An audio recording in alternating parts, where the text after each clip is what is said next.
This is the Palin Update on SaraNet Radio.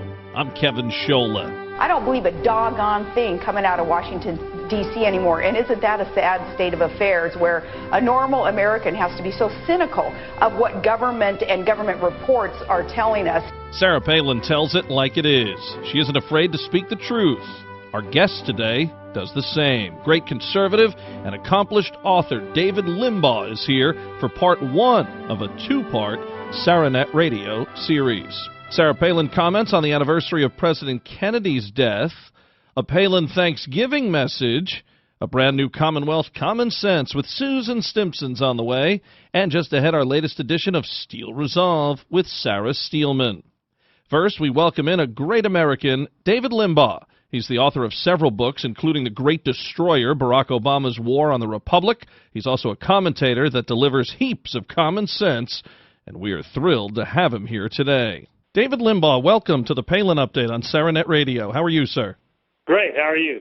Doing well. Thanks so much for being here. And you know what we like so much about you is that, just like Governor Palin, you don't mince words. You call out those who are harming our country, and you don't hold back. And we just want to start by saying thank you for that. We need more people who stand up and fight like that, not only in the private sector and those elected as well. Well, thank you for saying that. Interestingly, I just got someone on Twitter who purports to be a conservative who told me to quit complaining and start doing something about all this stuff. Don't I have any original thoughts? I don't know if I have any original thoughts, but I know I have accurate thoughts, and those thoughts tell me that Obama's destroying the country, and I'll be you-know-what if I'm going to shut up about it. Well, and you make a great point. That's the thing. It's people who call themselves Republicans or who call themselves conservatives who say, oh, well, we may want to back down from this or that, and you see how well that worked out in the two elections when Obama was up. But you recently wrote a piece that talks about another Obama diversion and something he's so famous for, using and often exploiting to keep people's minds off of his failures. He's done it with the Sandy Hook victims, with Trayvon Martin, the phony war on women, of course, any gay issue he can think of to keep people's minds off of real issues. This time, though, it's more dangerous. You contend he's using this bad Iran deal to take eyes off of Obamacare. Well, of course, I can't prove that, but I think he is an appeaser. He's a guy that disagrees with the United States fundamentally, has a grudge against the United States, thinks it has too much power, thinks it's abused its power. He doesn't like Israel. He doesn't like our alliance.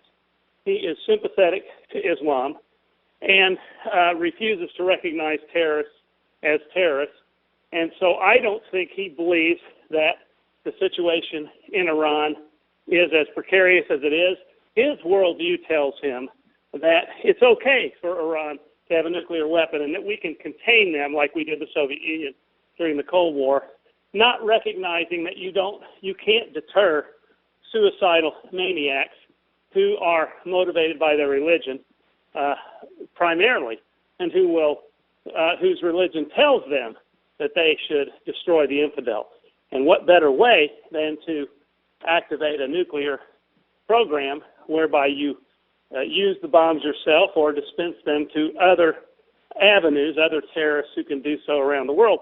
And so while I think he believes what he's doing, which is to appease Iran and give away our best interests in exchange for nothing, because this isn't verifiable. He's allowing them to continue with their uranium production, and he has relaxed sanctions. It's almost like I'll give you something if you'll let me give you something else.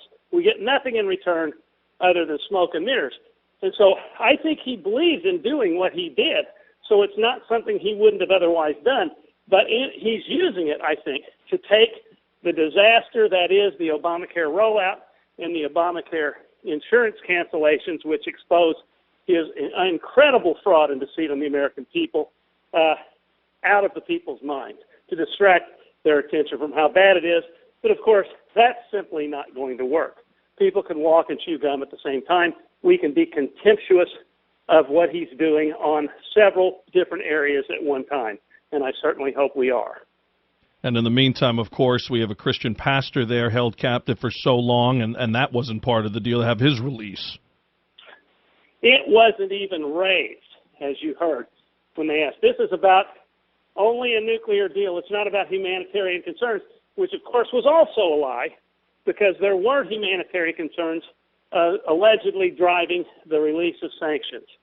So this guy is so unbelievable, and he has just delayed again, as part of a news dump, the implementation on small businesses, Obamacare. So this, really, how lawless can you get? He can just willy-nilly, unilaterally, lawlessly implement whatever policy he wants through executive order, as if Congress doesn't exist, as if the Constitution confers all power on him as the executive branch. I'm frankly appalled. It's almost like there is nothing that he is not brazen enough to do. And he's doing it in front of our faces. And it's almost like people are just shell-shocked. And no, he can't be doing, no, surely, no, he can't be. It's just one thing after another. Anybody else would have been impeached on steroids and convicted. I mean, when I go speak at different places, people say, why can't we impeach him? And I've always said, there's no way we can impeach him because impeachment is a political remedy, and the Democratic Party as an institution is thoroughly corrupt. They circle the wagons around Bill Clinton, the felonious perjurer, and they will never let this happen to Obama, and we would then have it all blamed on race, and we'd be in a further race situation. It's almost like we can't do those kind of things that ought to be done because it would create more turmoil than it would solve. But we can fight him, and we can. The Congress can fight back, and they can refuse to roll over for what he wants them to do, and they can continue to pass repeal bills, shove them in the Democrat senators' faces, and have them reject them and go on the record. And they can continue to go, not continue, they can start going to the podiums in public and call Obama out, not as a little bit a guy left of center, but as a radical Marxist who is destroying this country and who obviously now doesn't care, who says he will preserve Obamacare at all costs. He's going around campaigning to all of his typical fundraiser crowds, raising money to campaign to preserve Obamacare rather than doing what's right for the nation, which is to repeal it, because it is an abject failure. But his irreversible, fixed, inflexible ideology tells him that he has to push Obamacare forward because it's not about health care, but expanding state control and subsuming what remains of the American free market system. Now, David, you've been such a defender of Sarah Palin, and just simple gestures, like a recent tweet when you wrote, "I apologize, it's been almost a month since I have said how much I adore Sarah Palin, just want to say so again." And you've even defended Bristol Palin. You speak out for Governor Palin consistently. One, why is that so important? And two, why do so many men sit on their hands while she's being trashed? You know, Andrew Breitbart called these guys often Republicans who are silent when Palin has attacked eunuchs, and I think he nailed it. What's the deal there, and why do you find it so important to be a guy who does speak out? Well, it comes from the heart in the first place. It's not calculated on my part. I do adore her. I adore what she stands for. I adore that she is a patriot, that she believes in limited government, that she believes in the Constitution, that she's a strong, unapologetic Christian, a family woman who sacrificed her own personal interests to do what is in the best interest of the nation, who continues to speak out, who is unafraid to call people out when they're doing the wrong thing, and who stands in the face of this criticism like the solid heroes that made this nation great. And I am so disgusted. One reason I do speak out affirmatively, I'm so disgusted with so-called establishments or moderate Republicans who are viscerally ill-disposed towards Sarah Palin Cruz and the other people who are really making a difference and calling out liberalism and Obama for what they are and the kind of destruction they're causing to this nation. Sarah Palin will go down as one of the great patriots of this century. And I want to applaud her, and I want to encourage her to stay in the fight. Of course, she doesn't need my encouragement because she's going to. That's just who she is. So, yes, it's been almost a month again since I have said how much I adore Sarah Palin. So please let me correct the record and reiterate on your show how much I adore her, and I do. See that? We get a monthly update, David. We could all change our smoke alarm batteries at the same time.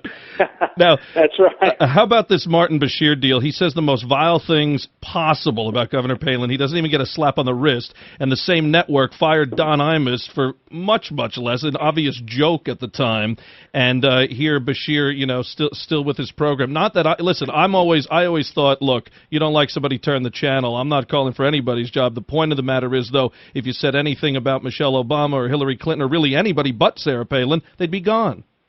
It's a function of dark-hearted liberalism. They believe in the end justifies the means.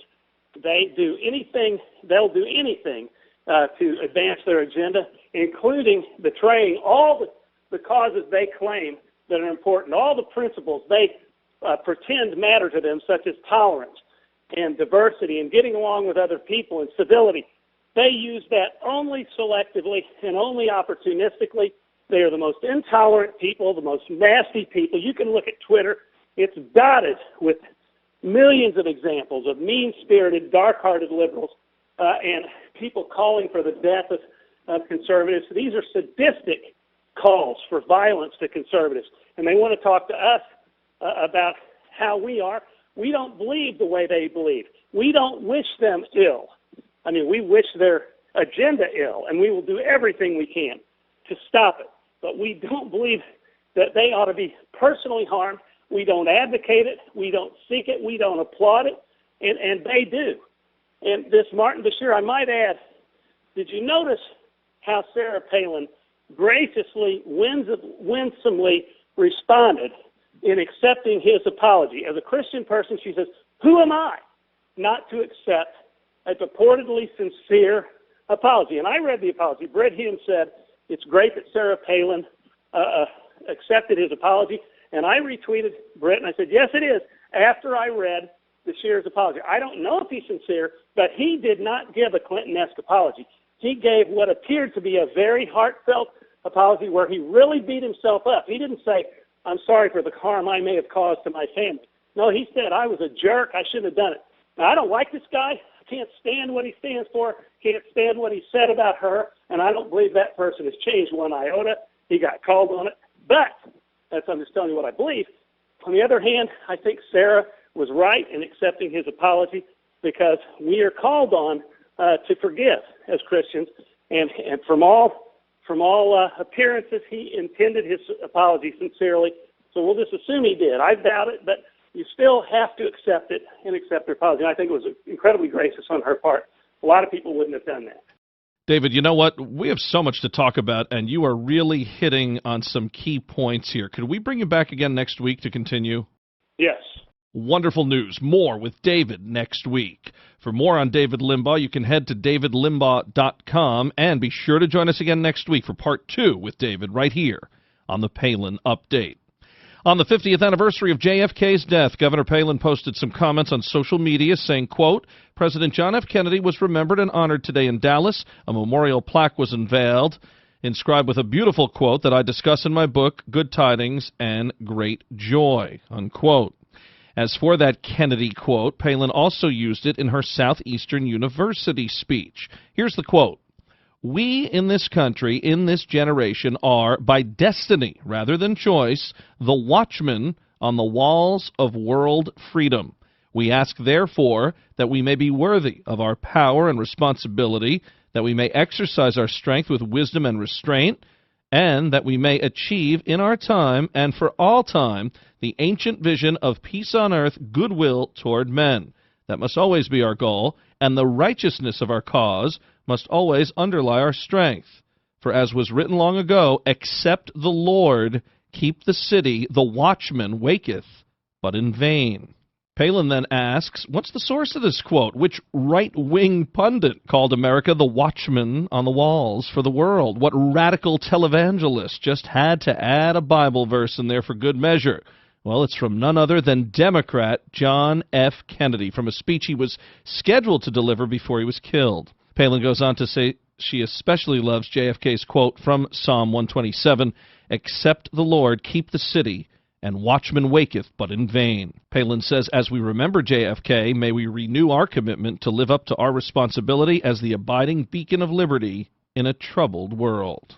This past week, Governor Palin also offered some words for Thanksgiving, saying, Thanksgiving offers us invaluable time to spend with our family and reflect on our many blessings. In 1789, George Washington declared a day of national thanksgiving for our new country to render unto God our sincere and humble thanks for his kind care and protection. But even before the first proclamation from a new nation, pioneers across America celebrated Thanksgiving as a time to give praise to God for full harvests and divine providence. She goes on to say, from my family to yours, God bless you and happy Thanksgiving with an Alaskan heart, Sarah Palin. To see any of the governor's posts in their entirety, visit Sarah Palin's Facebook page and follow her on Twitter at Sarah Palin USA. It's time for Commonwealth Common Sense with Susan Stimson and Kevin Scholla. Hey, Susan, welcome back. Thank you, Kevin. I hope that you had a great Thanksgiving. Same to you. And were you out shopping on Black Friday? I can say maybe for a little while on Friday afternoon, but definitely not on Thursday. Okay, I was expecting a resounding no. I did not go on either, okay, by principle. And you know, for my penchant of not wanting to be trampled. But that said, Thursday, yeah. I mean, unbelievable, isn't it? There are stores open now on Thanksgiving Day, earlier and earlier. Really, you know, last year it happened a lot, and then this year they picked it up with more and more joining that. Well, my thought on Black Friday is, number one, I'm not even quite sure why they call it that. You know, our family, we went out later in the afternoon, but it's very disheartening to see what's happening, that even a sacred holiday like Thanksgiving, if you read the George Washington Proclamation on Thanksgiving, it's very clear that the intentions behind it were just to give thanks and be grateful to God for what he's given us and blessed us in this nation, and everything is becoming quite commercialized. Well, I am happy to say, along with you, everyone I talked to, no one went out on Thanksgiving, you know, in my circle of friends or associates to do that. Everybody had wonderful time with their families. You know, you got to give kudos to companies that are also stepping up here and speaking out. PC Richard is one I know that took out a full-page ad letting these other stores know how ashamed they should be, and basically saying, hey, look, we're a family company. We have been for 100-something years, and you know what? We're not going to do it if we lose a little money that day. Who cares? This is a day for our employees and our customers to be with family. Well, there seems to be line after line after line that's being crossed, and you know, we as the people have to make a decision of the lines that we're not going to cross and what we're going to stand up for. And I do think that for years, centuries really, that families have counted on that day. It's been a family day, and now even that isn't sacred, and you just watch, Christmas is going to be close behind. And then you see there were reports, and I'm sure these aren't the only ones, all over the country, but one in particular in North Jersey, people pepper sprayed at these Thanksgiving and Black Friday events, people arrested, injured. We've seen deaths before. Over what? Over a couple of dollars on Elmo dolls or on clothing? I mean, this particular one was about clothing, and you're putting cops in harm's way, you're putting other shoppers in harm's way. To say you saved a couple of bucks on something your child isn't going to look at a year and a half later anyway, it's hard to wrap your mind around. There was a resolution of Congress that was passed, and President George Washington on Thursday, the 26th of November, 1789, declared it a day of public thanksgiving and prayer. And if you read some of the background information on it, on the Heritage Foundation, it talks about, in setting aside a day for Thanksgiving, Washington was establishing, it's a non-sectarian tone, but it was stressing political, moral, and intellectual blessings that make self-government possible.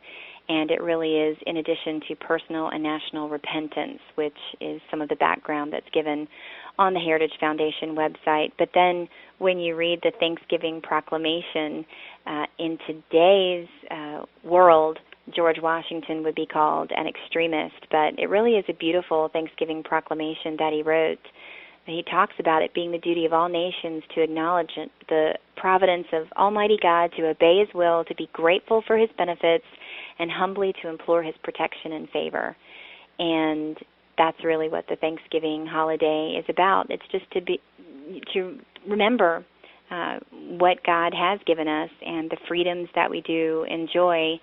And now all of those lines are being just blurred by commercialism, materialism, and we're letting ourselves move farther and farther away from what really matters, and that's our family and our relationships with them. You know, this past week, Chuck Heath Jr., Sarah Palin's brother, he posted on social media, Thanksgiving must seem pretty empty when you don't have God to thank. Definitely. And I know just for us, it's always just a time that we're not worried about anything that we're doing with work or anything with the kids for school. It's really just that time that's set aside where we know that we're going to get to spend time with each other and with our extended family as well. Right, and that's the time that you had as a child, I had as a child, and our children are getting, but so many kids across this country are not getting it because you're in homes that, like you said, are either taking God out of everything and or worried about, getting to some ridiculous sale at 3 p.m. on that Thursday. Well, if you'll recall last year, that's where most of this started. They were taking it up to the line where they were going to actually open the stores at midnight. And then this year the big push was that the stores would actually be open on Thanksgiving Day. And I think it won't really even be news next year, that it's just going to become a part of the fabric and the tradition, and that's just really too bad. Yeah, earlier and earlier they'll probably have, Black September or Black October by then. But you know what? I'll be home. I know that much. Yeah, I guess anything, in America to pursue the almighty dollar, but at the end of the day, that's really just a dead end. Well, Susan, this is a great message, and we really appreciate it. And again, happy Thanksgiving, something to say even though the actual holiday is past, and we're gearing up for Christmas for sure. That's great, Kevin. I really appreciate the opportunity of being here. All right, talk to you next week. Thanks. Susan Stimson in Virginia. More Commonwealth Common Sense next week. Now, our weekly commentary, Steel Resolve. Here's Sarah Steelman. Thanks, Kevin. One of my new favorite songs is Dirk Bentley's latest hit, I Hold On. When I hear it, I feel inspired to fight hard for what really matters. Admittedly, I like tradition, and Thanksgiving gives us all a time to be together as families and friends and celebrate the rich blessings we have here in America. And no, I'm not talking about material blessings. I'm talking about what Dirk Bentley cleverly captures in his lyrics. His memories with his dad, what he learned from singing and playing his guitar, and how important it is to be there for his loved ones. So I hold on to the things I believe in, my faith, your love, our freedom, to the things I can count on to keep me going strong. I hold on. Those are his lyrics. And isn't that what we need to remember as Americans? God has blessed our nation so richly. We were lucky enough to be born in a free country, able to pursue our dreams, make mistakes, and try again until we reach whatever we as individuals define as success and happiness. Most of us recognize and are grateful for the awesome opportunity we have just to live here in America. It really is as simple as a good old country song. This Thanksgiving, as Americans, we hold on to those things that keep us going strong: faith, freedom, and love. I don't plan on ever letting go. Do you? This is Sarah Steelman for SarahNet Radio. Tune in again next week for another segment of Steel Resolve right here on the Palin Update. The Palin Update, including Commonwealth Common Sense and Steel Resolve, is on demand and available for download. So just head to SarahNetRadio.net, pick the show you want to hear, and you can listen anywhere, anytime. Well, that'll just about do it for this edition of the Palin Update on SarahNet Radio. Visit SarahNetRadio.net for continuing coverage of Governor Palin.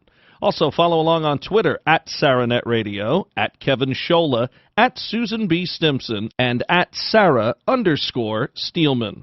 For a full recap of everything you hear on the Palin Update, plus more news regarding Governor Palin, head to our Facebook page and like SarahNet Radio. Also, like Kevin Scholla on Facebook. Palin Patriots is our feature on saranet.net. There you can check out the writings from our great panel of contributors, including Martha Zoller, Dan Bongino, and Bader Carmoot. And I'm doing some writing for Breitbart News. Just go to Breitbart.com and search Kevin Scholla. I want to thank Sarah Steelman, Susan Stimson, and everyone here at Saranet Radio. Thanks to David Limbaugh, and thank you for listening today. Please be sure to join us again next time for another edition of the Palin Update.